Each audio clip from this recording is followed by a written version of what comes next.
Diesel the buffalo was chewing cud peacefully beside the fence when the first safari bus came rolling in like it was the middle of the Serengeti and not my private ranch in Texas.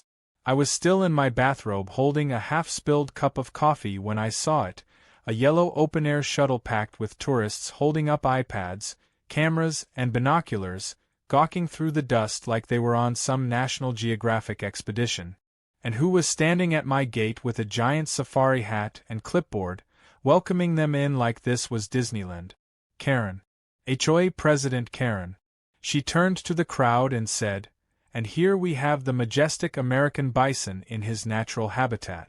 That majestic bison was about to charge straight through her van if she unlatched that gate. And guess what she did next? The latch clinked as Karen's manicured hands pulled it up like she was unboxing a new handbag, completely ignoring my screams from across the pasture. Diesel's ears perked, his giant frame stiffening like a statue come to life. The tourists squealed in delight, thinking this was part of the show. One woman even shouted, "Does he do tricks?" as Diesel scraped a hoof against the dirt. If by tricks she meant hurling himself through a sea of confused retirees and turning a minibus into a bouncy castle, then sure, he did trick. I dropped my mug and sprinted like a lunatic toward the gate, yelling to Bella to hit the siren while the herd behind Diesel started lining up like it was Black Friday and Karen had just opened the doors to Best Buy. I managed to jump on the ATV and make it halfway across the yard before the first stampede began. Diesel led the charge, his massive body moving like a freight train. The gate swung wide and the herd poured out. One of the tourists dropped a protein bar and a young calf made a hard turn, barreling straight toward it like it was a holy offering. I swerved to cut her off, but by then it was too late. 3 buffalo had already surrounded the first bus, sniffing tires and tapping their horns against the windows like confused toddlers with way too much power. Karen screamed and waved her clipboard in circles like a traffic cop in panic mode, shouting orders. Orders. Stay calm. This is normal. It was anything but. To make things worse, HOA Vice President Doug was standing just down the road filming the entire mess with his phone. He looked half amused, half horrified, and all opportunist. He clearly saw Karen open that gate, but I knew how this neighborhood worked. The narrative would twist faster than a tumbleweed in a twister. By sunset, I'd be the reckless cowboy letting wild animals terrorize the good residents of the newly built Whispering Cedars community. Never mind that my family's ranch had stood here for 3 generations before a single HOA sign ever got posted. Never mind that every one of those buffalo were tagged, monitored, and fenced with more care than a Fort Knox shipment. Karen had trespassed. But she had also brought an audience, and I had a feeling she wasn't done. By the time Bella joined me by the fence, the herd had dispersed down the side road and onto the gravel trails behind the development. Diesel had taken a particular interest in one unlucky bus that had stalled, its wheels spinning in a shallow ditch. He stood in front of it, blocking its exit like a bouncer at a biker bar. A woman inside the bus waved a brochure that had clearly been printed for this safari nonsense. On the back was our ranch's outline, stolen from county property records, with a new name slapped on it, Prairie Majesty Experience. Karen had literally created an illegal tour company around our animals and thought nobody would notice. Bella's face went from confused to furious in 2 seconds flat. She asked if I'd seen the flyer, and I said no, but I was looking right at the result.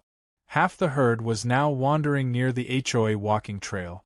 Diesel, our most stubborn and most majestic buffalo, snorted dust into the air and began slowly nudging the side of the bus. A panel dented inward with a metal pop that made every tourist inside jump. One man dropped his phone and the screen cracked on impact. Karen finally realized things were unraveling. She tried waving the tourists back inside, but they were too busy taking selfies. One woman even climbed onto the edge of the fence to get a panoramic shot. The second her flash went off, Diesel charged forward, not into the bus but past it, heading toward the open playground nearby. That was my breaking point. I jumped back onto the ATV and sped after him.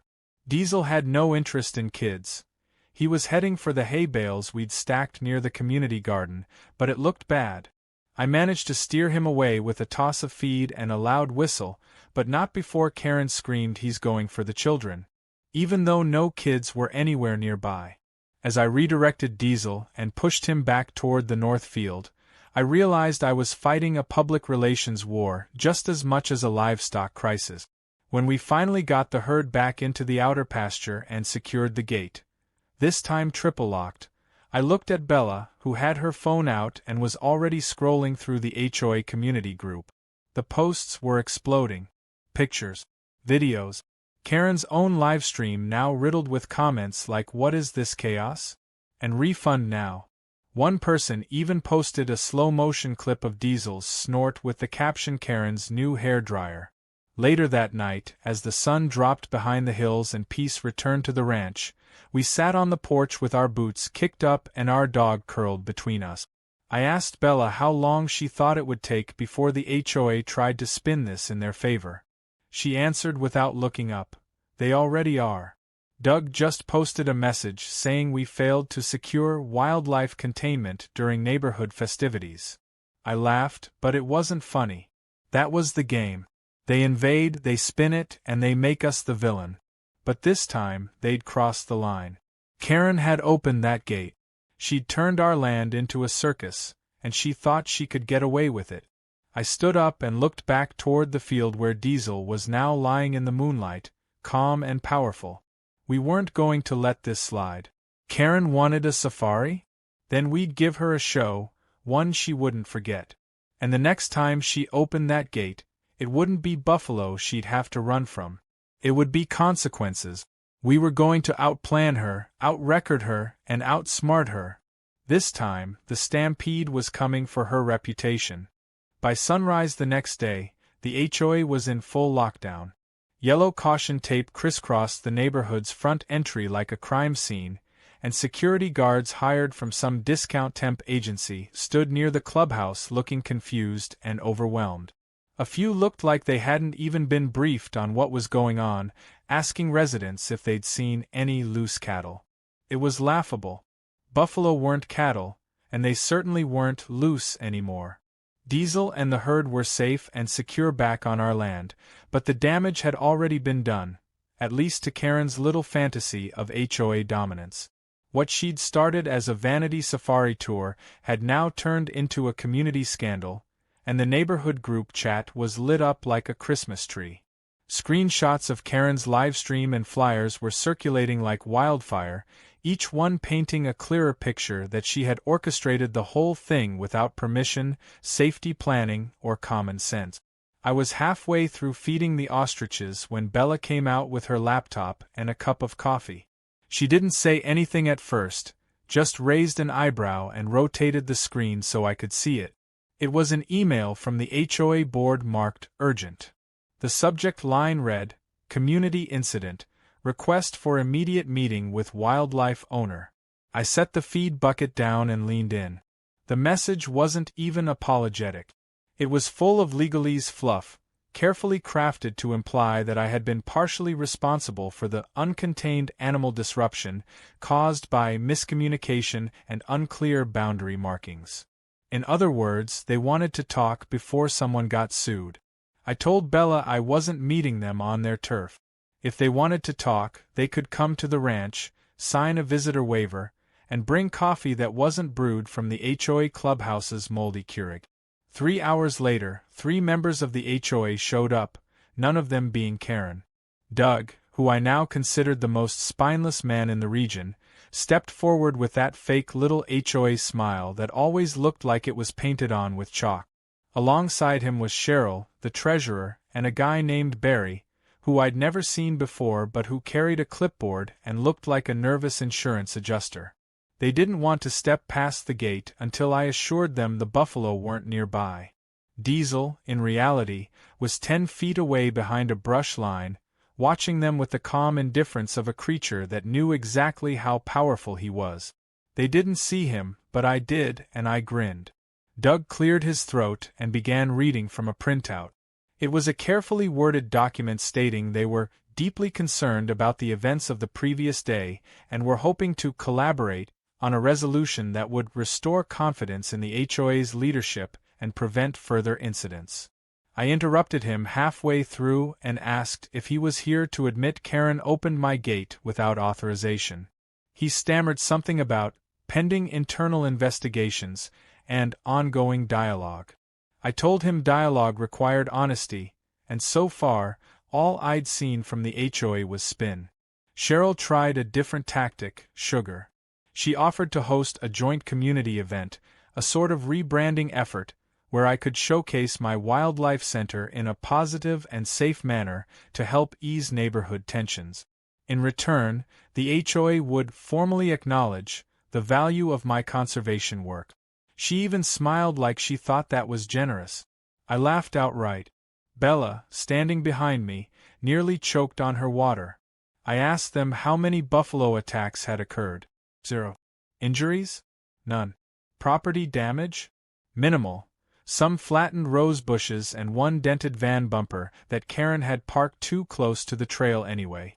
Meanwhile, Karen had illegally entered private property, opened a locked gate, forged a fake tour company, and lied to guests and residents alike. Yet here they were, offering a potluck in exchange for my silence. Barry, the clipboard guy, finally spoke. He said that if I refused to participate in constructive reconciliation, the HOA would be forced to pursue a formal complaint with the county zoning office about the presence of aggressive livestock. I leaned in, smiled, and asked him if he'd like to watch a video. I walked them over to the solar-charged field camera console and loaded the footage from the day before.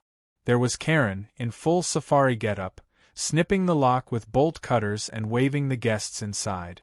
She even said welcome to the Prairie Majesty experience, a phrase that now felt like the most expensive mistake of her life. Doug looked like he'd swallowed a live scorpion. Cheryl just blinked and muttered, "Oh my God." Barry turned pale. I told them I had already sent this video to the county, the sheriff, and the Department of Fish and Wildlife. I also casually mentioned that I'd received 2 emails from national news outlets asking for an interview. One of them had already contacted Karen for comment, and according to my sources, she claimed the animals escaped due to a breach in fencing. I asked Doug if he'd like to explain how the breach occurred after she cut the lock herself. He didn't answer. I ended the meeting there, told them to get off my land, and warned that the next person who opened my gate without permission would be filmed, fined, and possibly sued. As they left, Diesel finally stood up from the brush and walked forward. Cheryl screamed and jumped behind Barry, who tripped over his clipboard. Diesel didn't even care. He walked past them and plopped himself in a shady patch like a retired heavyweight champion. Doug muttered something about needing to review the footage with legal, and they all hurried off. I walked back to the house feeling a sense of satisfaction I hadn't felt since I first bought this land. The buffalo were just being buffalo. It was the humans who needed cages. By nightfall, the narrative was shifting. Social media wasn't buying the HOA's spin. A video compilation of Karen's fake safari went viral, complete with background music, meme captions, and even a mock documentary narrator voiceover. Someone edited her safari hat into a crown and dubbed her Queen of Chaos. Local news ran the story, and suddenly I was getting calls from ranchers, rescue centers, and even the mayor's office, who wanted to visit the ranch. Not for a safari, but to support conservation efforts. Karen, meanwhile, had gone completely silent. But Bella wasn't convinced it was over. She suspected Karen was planning something bigger, something to shift the blame back onto us. We installed more cameras, reinforced the gates, and even began drafting a legal complaint against the HOA itself. Not just Karen. The county investigator had already requested statements and scheduled interviews. We were playing defense now, but soon it'd be time to go on offense. That night, as Diesel let out a low huff beside the porch and the stars came out in the wide Texas sky, I thought about all the ways this could end. Karen wasn't just reckless. She was entitled, manipulative, and dangerous in that suburban petty dictator kind of way. She had power because people were scared to confront her. But I wasn't. This wasn't just about Buffalo anymore. This was about land, truth, and the kind of wild that belongs in nature, not in an HOA meeting room. And soon, the whole community would see exactly who Karen really was, because the next chapter wasn't going to be quiet. It was going to roar. By the following morning, the HOA board had descended into open civil war. Emails between members leaked into the resident group chats, and not by accident. Someone inside the board had clearly had enough of Karen's antic. One message from Cheryl read, "Karen is a liability. I will not sign off on another dime being spent to clean up her mess." Another message showed Doug trying to set up a private call with Karen to discuss narrative realignment, which was just a pathetic way of saying, "How do we make this disaster look like Liam's fault instead of ours?" I didn't even have to do anything at that point. The HOA was eating itself alive, and the community had turned into a spectator arena, watching the collapse unfold like it was a Netflix drama. All I had to do was keep the popcorn coming and let Karen keep swinging the shovel she was using to dig her own grave. Meanwhile, our ranch had never been more peaceful. Diesel and the herd were grazing calmly, the ostriches kept to themselves, and even the tortoises seemed to sense that the storm outside our fence wasn't worth rushing toward. We had increased camera coverage, replaced the damaged lock with a commercial-grade smart pad, and added a backup chain just in case. Bella also printed signs with laminated, "Private Wildlife Preserve, entry by permit only, violators will be prosecuted," notices, and placed them in 3 languages on the outer gate. And still, somehow, I felt Karen wasn't done. The woman was like a wasp. You might not see her for a moment, but you knew she was circling, waiting for a second chance to sting. That chance came at the most unexpected time. Late that afternoon, Bella walked into the barn carrying her tablet with a look of disgust on her face. Without saying anything, she pressed play on a new HOA social media post. It was Karen, now miraculously recovered from her rose bush fainting spell, sitting at a patio table with a smug look and a mug that said "Community First." She was live streaming, calmly announcing that the HOA had just passed an emergency resolution. In it, they declared all animal-related businesses operating within 1 mile of HOA property to be reviewed under community safety bylaws. I blinked at the screen, not sure if I was hearing it right. Karen had decided that because our ranch shared a border with their housing development, even though the legal boundary predated the HOA by decades, they now had safety jurisdiction over my property's use. In the video, she stated they were forming a review committee to assess potential risks posed by non-domesticated livestock, which apparently included my rescue animals.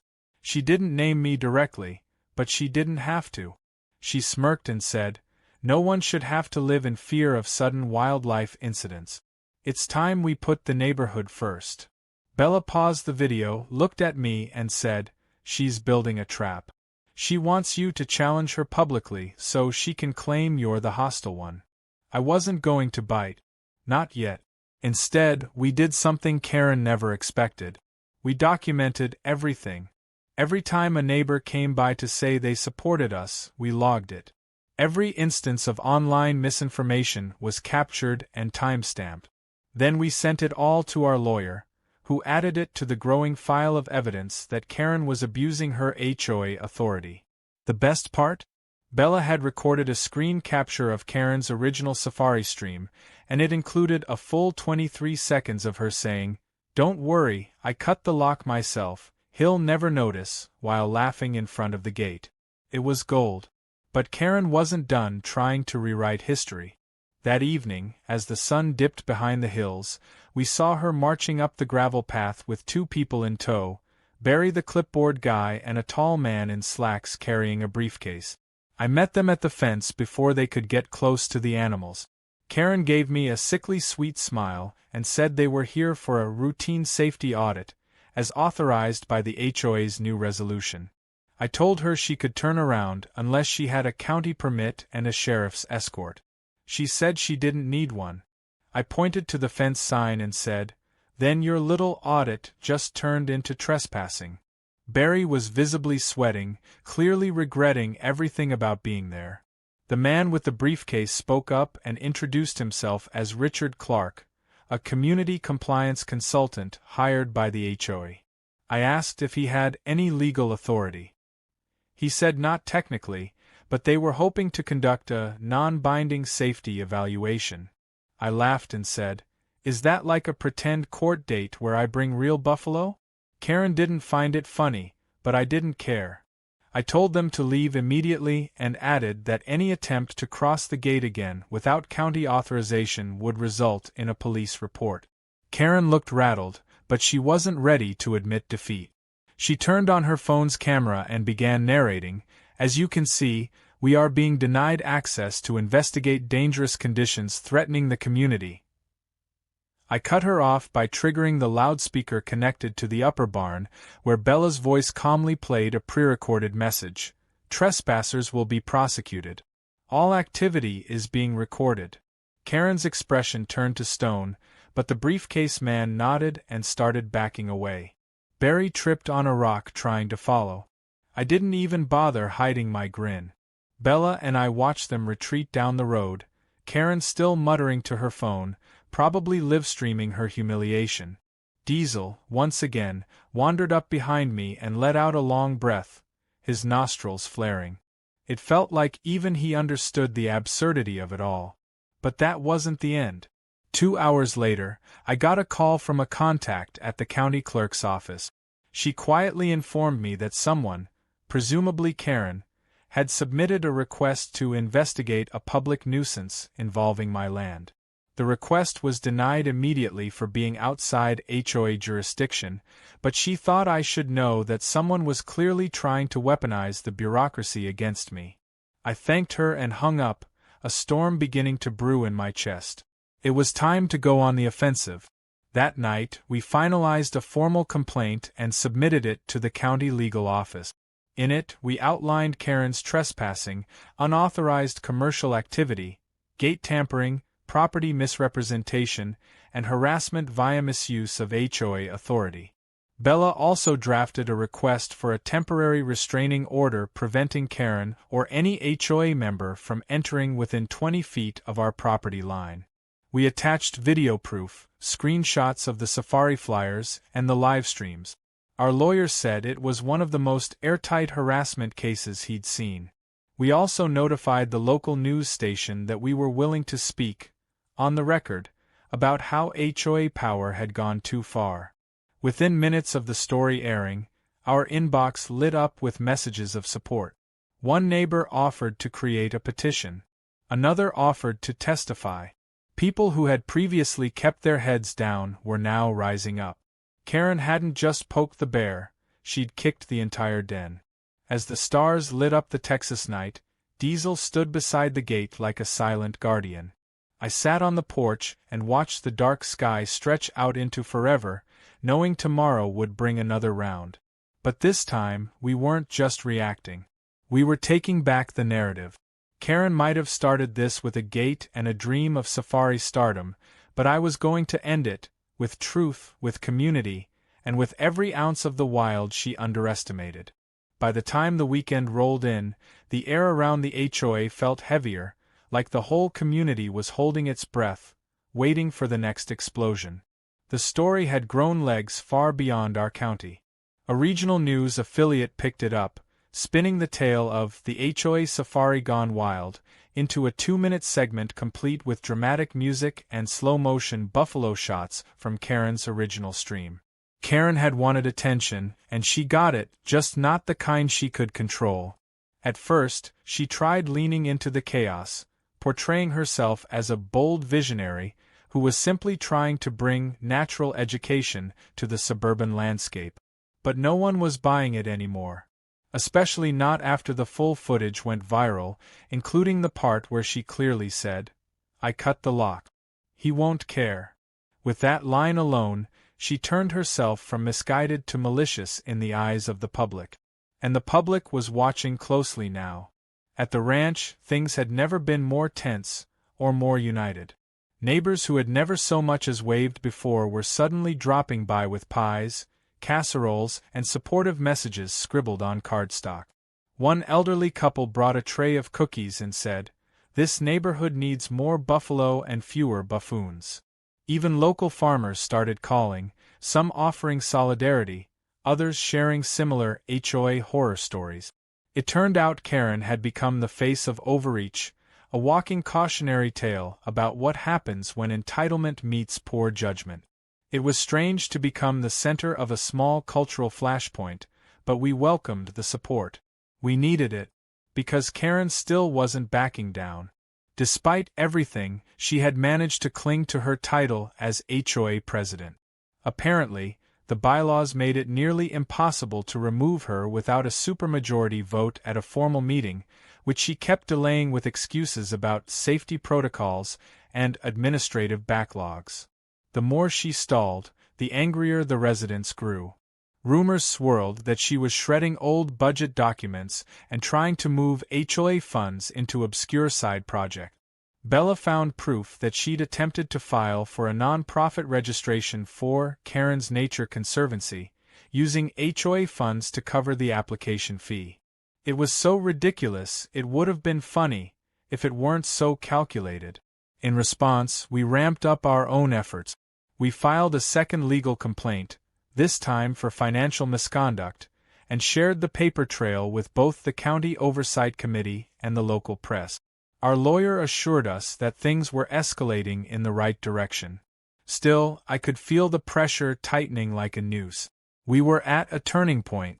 Either Karen would fold, or she'd try something reckless to flip the narrative. The next blow came on Monday afternoon. I was out in the north pasture repairing a section of fence when Bella came running up, phone in hand, her face pale. She didn't even speak. She just handed me the phone and pointed to the screen.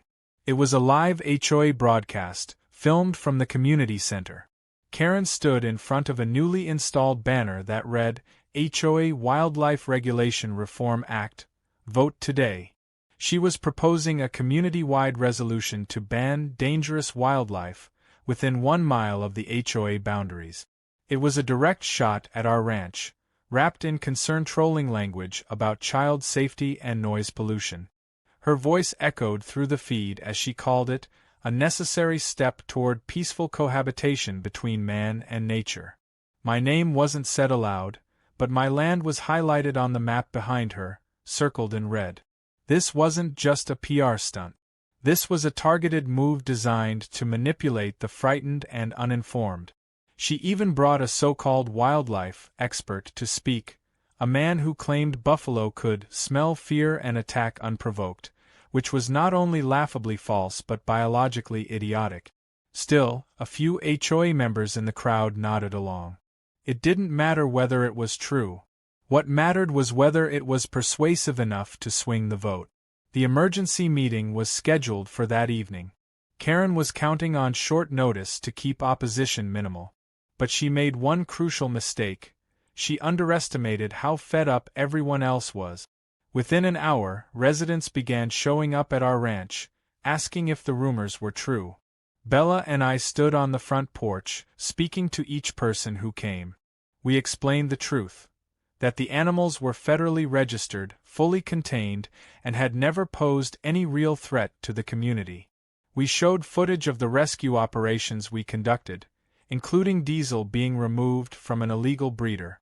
We played clips from Karen's original stream, letting her own words speak louder than ours.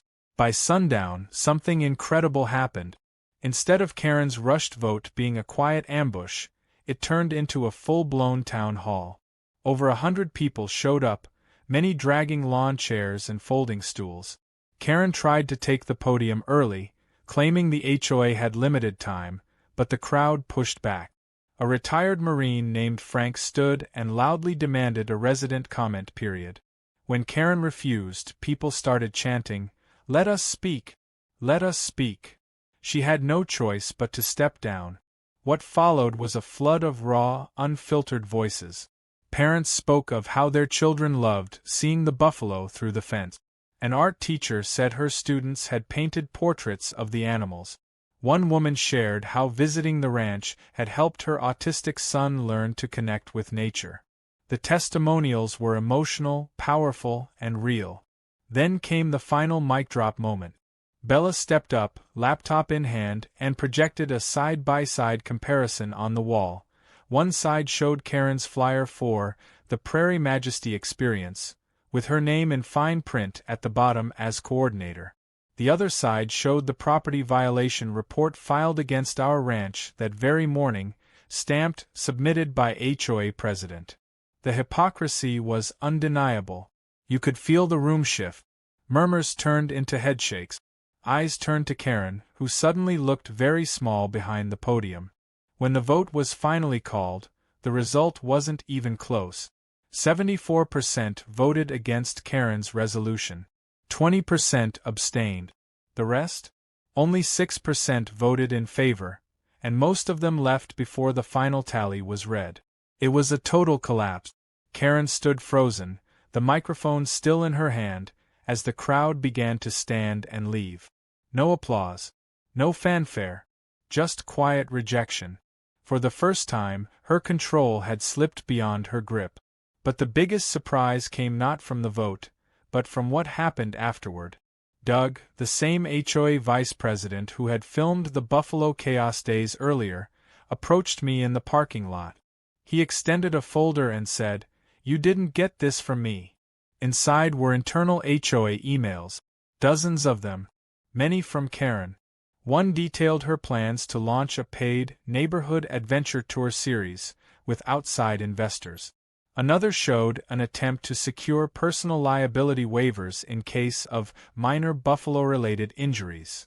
It was enough to prove fraud, intent, and full knowledge of her actions. I asked Doug why he gave it to me. He said, "Because I'm tired of being scared of her too."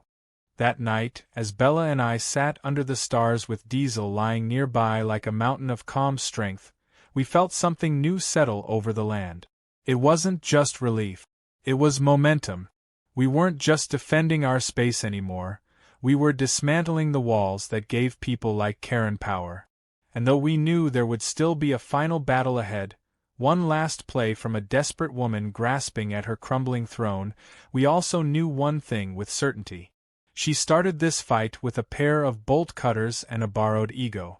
But we were going to finish it with truth, community, and the quiet thunder of a buffalo herd that would not be contained again. The storm didn't come with thunder. It came with a certified envelope. Early Tuesday morning, just as the sun crept over the barn and Diesel let out his usual grunt of greeting, a courier in a spotless uniform walked up the drive holding a stiff yellow envelope like it contained a crown jewel. Bella signed for it while I wiped my hands on my jeans and opened it by the fence. Inside was a formal summons. Karen, still clinging to whatever delusions of authority she had left, was filing a civil suit against us for emotional distress, property disruption, and community endangerment. She accused us of willfully unleashing wild animals into the neighborhood, manipulating public opinion against her, and creating a hostile environment for her legitimate governance. The sheer gall of it hit me like a slap to the face. This woman had trespassed, broken our lock, started an illegal business on our land, and now she wanted to sue us for reacting to it. I showed the paper to Diesel, who blinked slowly, then snorted like he too couldn't believe the nerve. But it wasn't just a stunt. The lawsuit was real, and though flimsy, it was enough to require a response. Our lawyer wasn't surprised. In fact, he predicted it. When someone like Karen gets cornered, they don't apologize, they escalate. And that's exactly what this was. Her last play. A desperate attempt to regain some kind of narrative control before the full weight of her actions came crashing down. The trouble was, even frivolous lawsuits take time, energy, and money to dismantle. She knew that. She was trying to wear us down. What she didn't know was that by the time she'd filed the complaint, we were already several steps ahead. Later that day, the county's oversight committee released an official investigation report. It landed like a hammer. Not only did it validate every one of our claims, trespassing, unauthorized events, gate tampering, and misuse of HOA funds, but it also included new charges. Karen had attempted to backdate budget approvals for the tour materials and had directed HOA funds to a personal account listed under Community Enrichment Events LLC, which, as the paper trail showed, was registered to her nephew in Nevada. It was no longer just a matter of HOA overreach. It was fraud. The community's reaction was immediate. Residents who had once whispered their frustrations now shouted them. Signs appeared in front yards reading, "Not in our name," and "Disband HOA now." A group of retired veterans organized a petition to remove Karen from her position through a special emergency vote. It passed in less than 48 hours with a landslide. At a hastily organized HOA meeting, with more than 200 residents in attendance, Karen was officially removed as president. When the final count was read aloud, she didn't even look up. She simply stood, gathered her papers, and walked out without a word. It was the quietest exit she'd ever made. Nobody followed her. But the damage she'd caused still needed cleanup. Our legal team filed a countersuit for harassment, property damage, defamation, and intentional infliction of emotional distress. We included not just the original footage, but also audio recordings, leaked emails, and a growing list of witness testimonies from residents and even former board members. The local news station covered it all. One anchor dryly remarked, "From HOA president to civil defendant, Karen's wildlife adventure ends not with a roar, but with a judge's gavel." It was poetic. Even then, we weren't interested in dragging this through the mud. What we wanted was accountability, and we were finally getting it. The court ruled that Karen's case had no merit and dismissed it with prejudice, meaning she couldn't refile. She was ordered to pay our legal fees, which came to over $38,000. She didn't show up to that hearing. Instead, her lawyer quietly withdrew from the case a week prior, citing irreconcilable client behavior. After the ruling, things began to shift. The new HOA leadership, stripped of Karen's influence, voted to formally recognize our property as a protected wildlife sanctuary. They issued a community-wide apology and even offered to cover the cost of the fence lock that Karen had cut. I declined the money but accepted the apology. What mattered was that the lies had been laid bare and the truth stood firm. That weekend, Bella and I hosted an open ranch day. Not a safari, not a tour, just an open gate for those who wanted to learn. We worked with the local animal shelter and a school science program to organize educational booths, wildlife art exhibits, and even a naming ceremony for a new baby bison born just days earlier. The community showed up in full force. Kids ran barefoot across the grass, families took pictures beside Diesel and the herd from behind the safety line, and someone even brought a Karen piñata that everyone took turns whacking with foam bat. Diesel didn't participate, but I'm pretty sure he approved. And then came the part I'll never forget. Near the end of the event, a small group of residents gathered near the podium and asked me to speak. I didn't prepare anything. I just stepped up, looked out at all the faces, some familiar, some new, and told them what I believe. I didn't move out here to fight. I moved out here to protect something worth protecting. These animals didn't ask to be here. They were rescued. They're here because humans failed them somewhere else. Just like we, sometimes, have to protect ourselves from people who forget what community means. You've reminded me of it. So thank you for standing up, for speaking out, for choosing respect over control. That's how real neighborhoods thrive. The applause wasn't thunderous, but it was genuine. Diesel let out a snort right on cue, and the kids laughed. It was the best kind of punctuation to what had once been a chaotic mess of legal threats and emotional warfare. Now it was just peace. Hard-earned peace.